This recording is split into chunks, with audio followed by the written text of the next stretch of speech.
Kingston, 1867. When you're a soldier, you take the good with the bad. And Fort Henry here in Kingston could be worse. The fort's in a good spot, defending Kingston against attack from land and water. People thought it was crazy, building the fort to face inland. But the Army figured a main attack would come from there. But when Confederation came, there was no real worry about war.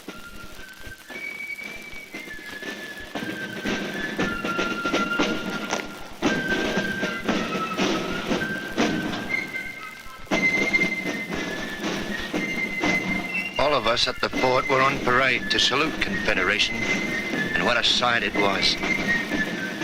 Down in Kingston, they read the proclamation in the marketplace, and the people were wild with excitement.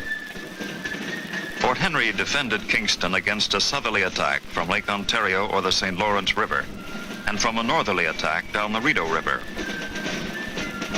Kingston was founded by the French in 1673. It was called Cataraqui then, as it was when British settlement began in 1784.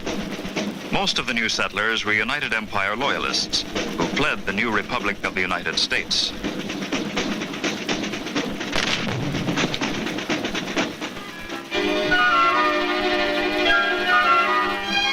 Kingston was Canada's capital for 3 years until 1844, signifying its importance as a major naval base, military center, trade port, and a natural communications link between Toronto and Montreal. Although never attacked during the War of 1812 or at any other time, Kingston played a vital role as an embarkation center for men and equipment.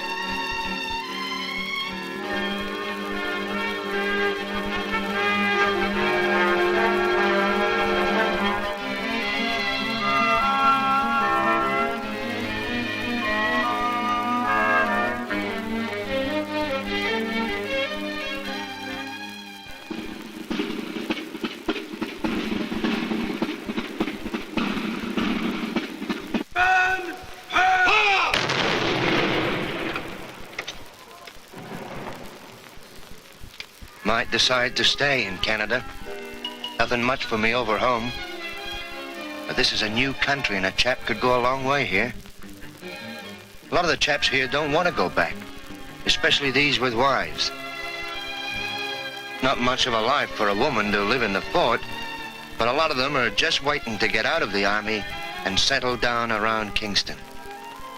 Maybe I'll do that.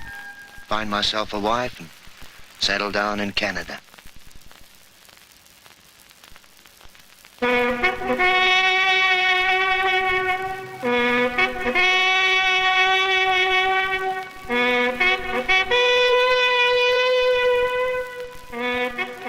Soldier garrisoned in the Fort Henry of 1867 never awoke to the sounds of battle. His way of life instead was a constant round of drills, inspections, artillery salutes, and mock battles. All this so he could be alert for combat that never came. For although it bristled with guns and was probably the finest fortification of its day anywhere in the world, not a stone of Fort Henry was chipped by enemy fire.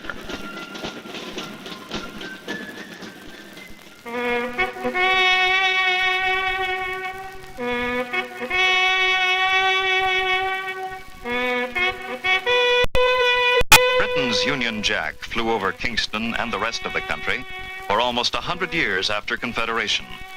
For although it was granted independence in 1931, it wasn't until 1965 that Canada replaced the Union Jack with its own distinctive flag bearing the maple leaf.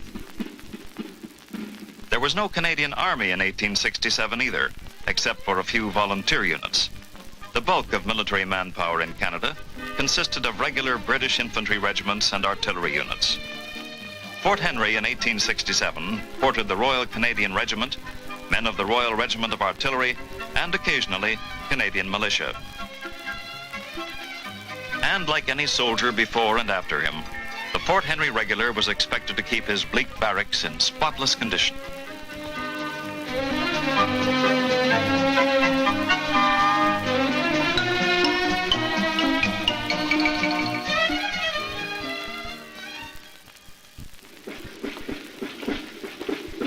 Well, another 2 hours gone.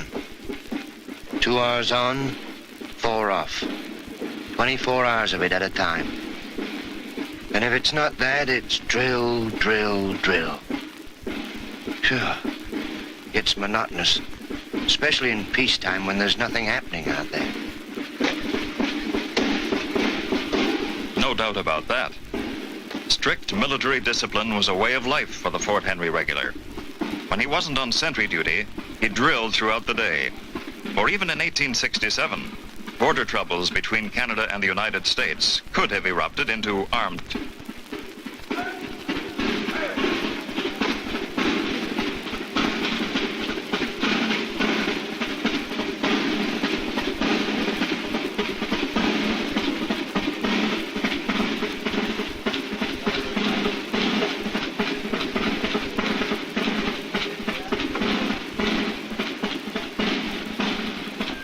Continuing drilling exercises, therefore, kept the soldiers fit and alert for battle, for ceremonial parades, too, before the public. And as a consequence, Kingston residents saw a lot of the Royal Canadian Rifle Regiment around the time of Confederation. Halt! Quick! Forward! Forward!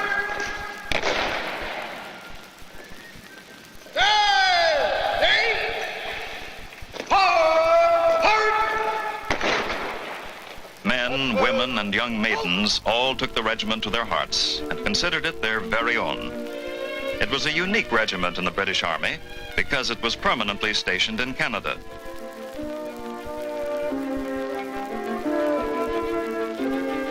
Although Fort Henry is located outside of Kingston proper, the public regularly congregated on the grassy slopes, especially children, who found it a perfect setting for playing soldier or just plain old-fashioned hooky.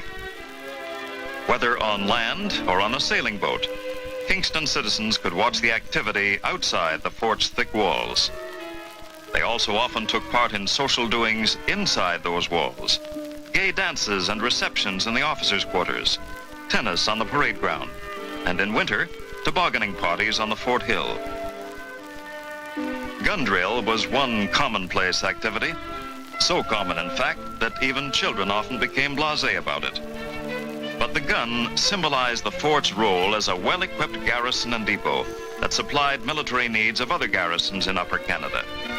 It was the storehouse for gunpowder and other equipment shipped from across the Atlantic and up the St. Lawrence River.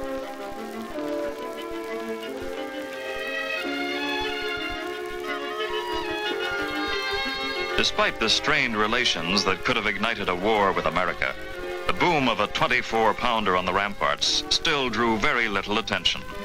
But there was security in the sound of it and in the presence of the fort.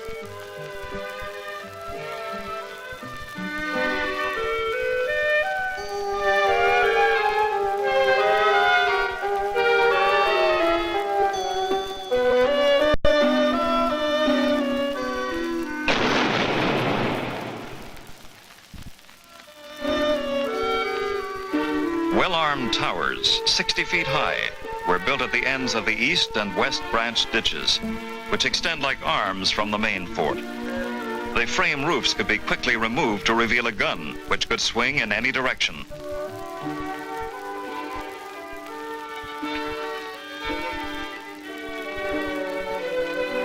Inside one of the thickest parts of the fort's east wall is the gunpowder magazine.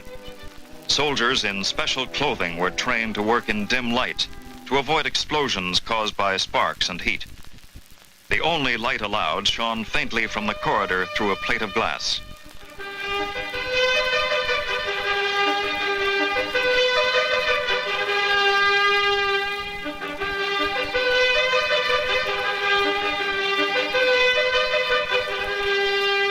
If an enemy had ever tried storming Fort Henry when it was completed in 1836, chances are his forces would have been annihilated. Or even if they escaped the fire of 27 guns on the rampart, bullets and shot would come from reverse fire chambers which faced the main ditch. The chambers are located in the counterscarp and are reached by a tunnel running under the ditch.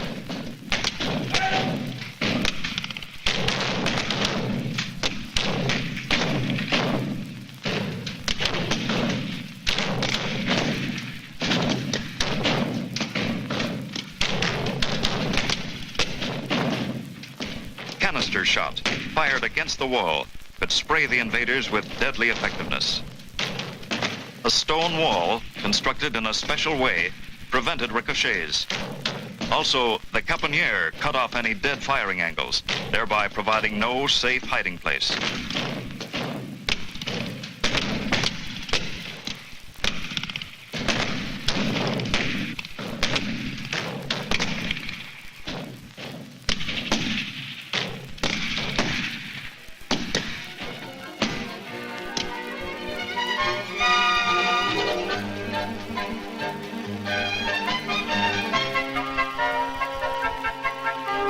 The fort, in military language, is a casemated redoubt.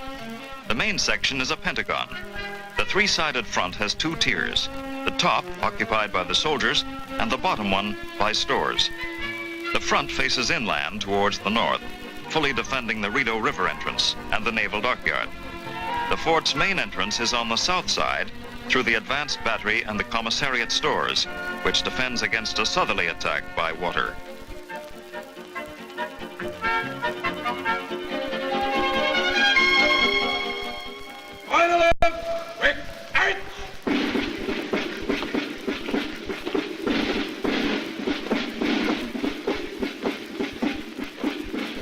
Inspection, drill, inspection, drill. It never ends. And everywhere you go, it's on the double.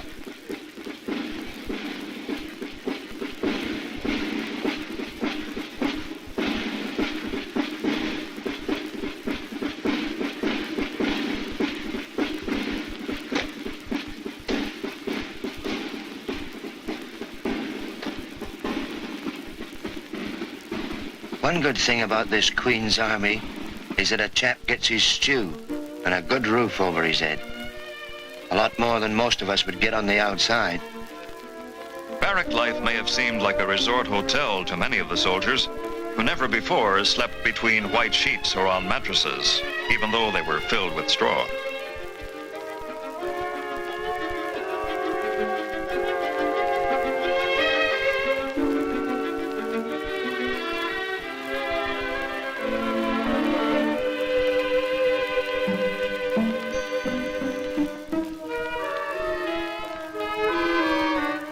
Officers, though, lived in comparative luxury, their personal needs promptly attended to. They had a library and an officer's mess where they often entertained in style, whereas the common soldiers' amusements were limited. Although the fort was never tested in battle, there was a scheme to capture it during the ill-fated rebellion of 1837. The attack never came, but many of William Lyon Mackenzie's followers were jailed in the fort.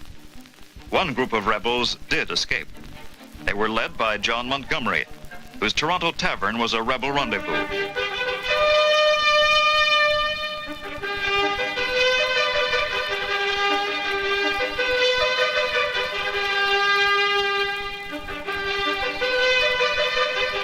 More drill. This time it's the men of the artillery running to man the guns on the ramparts. Even in peacetime, no civilian, man or horse, could enter the fort without being challenged by the sentry.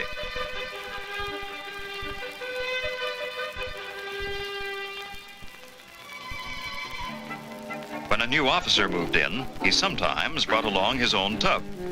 Roughing it may be fine, but not when you're an officer.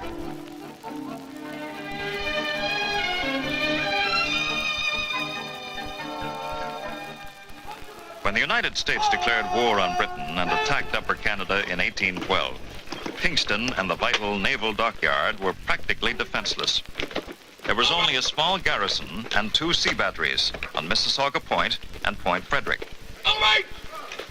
Defenses were hastily erected. 5 fortified blockhouses west of Kingston and a blockhouse and telegraph on Point Henry, which defended the eastern approaches. When it was demolished in 1832, the first Fort Henry was a substantial fortification.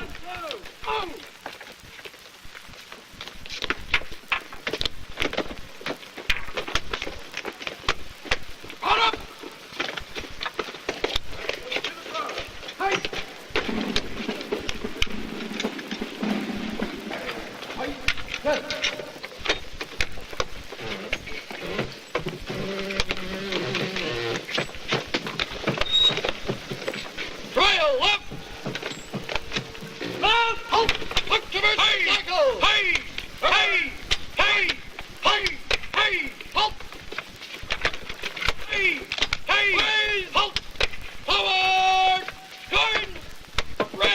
By this time, the War of 1812 was long over, but distrust and bitterness lingered on. American! Fire! The 1812 war had shown that Kingston needed a safer means of communication with Montreal than the St. Lawrence River, which could be blockaded from the south. In 1826, Lieutenant Colonel John By of the Royal Engineers began supervising the 6-year construction of the Rideau Canal, which helped link Montreal and Kingston for easy and safe passage for boats. And the waterway's defense depended on a new Fort Henry, which was to be built by Lieutenant Colonel Ross Wright. The original plan called for demolition of old Fort Henry and a new one built in its place, plus 5 others and a system of Martello towers to defend both the fort and Kingston. But by the time the old fort was torn down, high costs and improved relations with America altered the original grand plan so that only the present fort and 4 Martello towers were eventually constructed. The present Fort Henry was completed a year before the rebellion of 1837. The 4 Martello towers, plus a battery in Kingston, were built by 1846.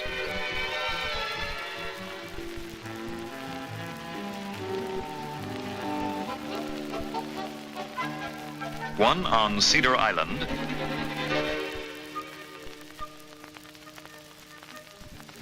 one in front of City Hall, another on Point Frederick, and a 4th on Murney Point.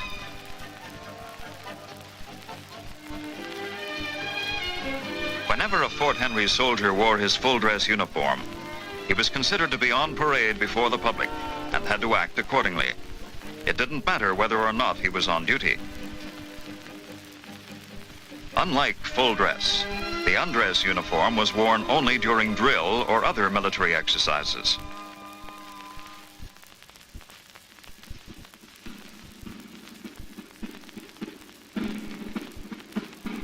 Another routine day has ended in the Fort Henry of 1867. It's a time of rest for most of the fort's defenders, but also a time of vigilance for others.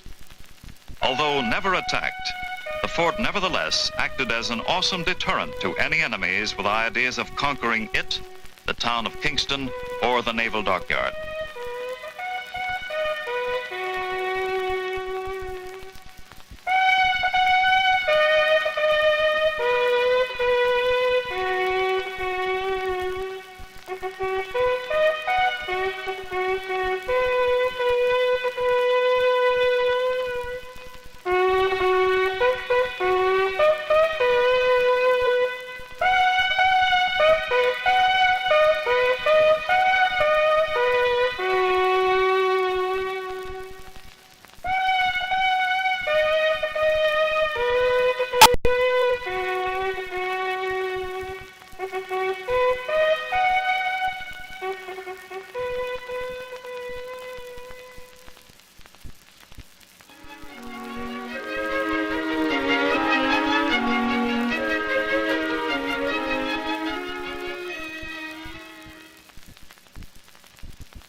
Be glad when this night's over.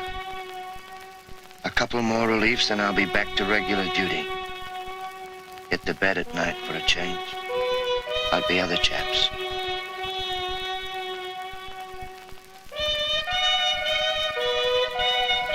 A nice country, this Canada. Peaceful, room to spread out. Just the place for a chap to settle down. Little shop maybe, or a good trade. And a wife. Yes, that would be nice.